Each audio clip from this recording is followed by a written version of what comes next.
Hi guys! So, mainit-init pa ito, kadarating lang. And I'm very excited to show you this kasi nga, talaga namang napaka-cute. So obviously, binili ko siya primarily due to the aesthetics. Napaka-refreshing kasi sa mata, lalo na pag nakita nyo na mismo sa personal. Nakakatuwa.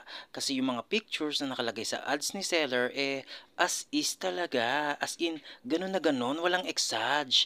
Ito yung mga klase ng products na nagbibigay ng hope kay Shopee. What I mean is that, kung ano yung nasa picture, yun mismo yung makukuha mo. Ganun naman dapat, di ba best? Dapat nga lahat ng mga binibenta dito sa Shopee as per photos talaga para naman nakaka-encourage mag-shop. Ang dami kasing scam dito Ang ganda sa photos pero pagdating sa inong item parang lumang basahan.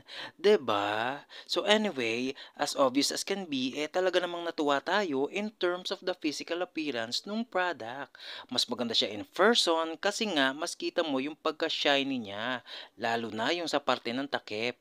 Dun sa may hawakan, ang ganda ng kinang. Na-appreciate natin na wala siyang kung ano-anong nakasulat. Minimalist lang, ganun. Lakas kaya magpa-elegant pag ganun. Simple pero rock. Sa pictures parang may texture siya pero actually pag hinawakan mo na super smooth. Para siyang may micro batik-batik. Ano bang tawag diyan? Parang pinowder coat tapos may manipis na protective layer. Sorna, hindi ko talaga alam ang tawag diyan. Basta maganda yung paint niya or yung buong exterior ng body niya. Tapos, ang nagdala talaga is yung pagkakadesign ng buong takip. Nakadagdag yung ganitong style sa elegance. Sana lang hindi madali mabakbak yung paint. Leak-proof din ito. Ayan no, may silicone ring sa loob. Kaya kahit may lamang tubig, pwede mong ilagay sa bag without any worries. This beauty is made of stainless steel. Ganito naman na ang material na ginagamit sa mga usual tumblers. Ayan yung mark oh.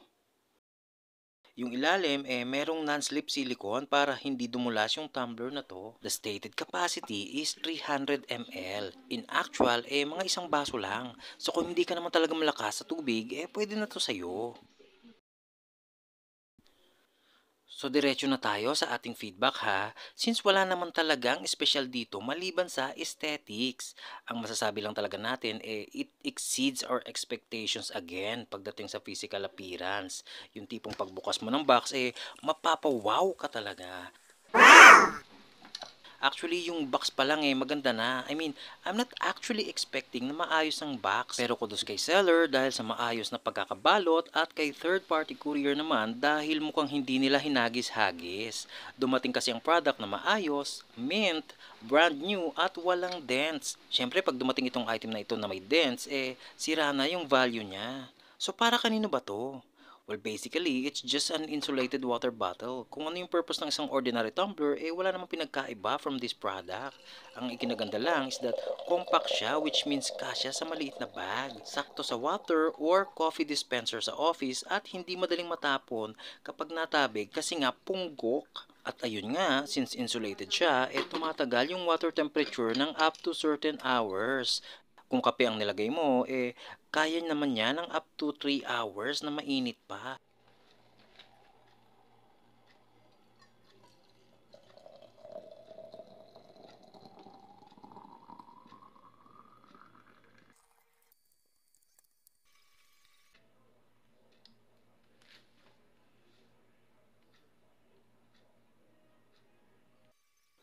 So ayan, after almost 4 hours, i-check na natin kung mainit pa nga gaya nung claims niya sa advertisement. At 70.5 degrees Celsius, kaya pa niyang magpakape.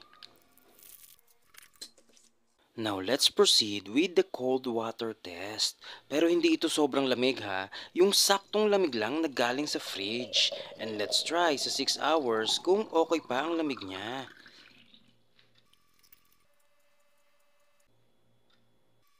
At ayan nga, after more than 6 hours, nabawasan syempre ng ilang degrees. Pero okay pa din naman ang lamig niya. Sa size pala, ganito siya kaliit. I-reference nyo na lang ang mga objects sa paligid niya. Definitely, very easy to handle. Bukod sa magaan kasi, may maliit pa na hawakan. Pwede nyo din gawing fidget toy. So, isummarize ko lang ang features niya ha.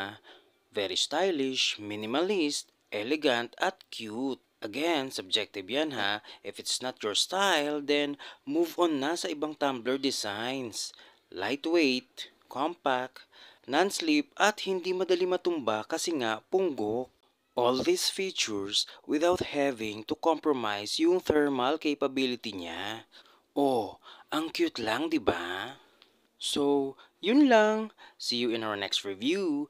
Bye!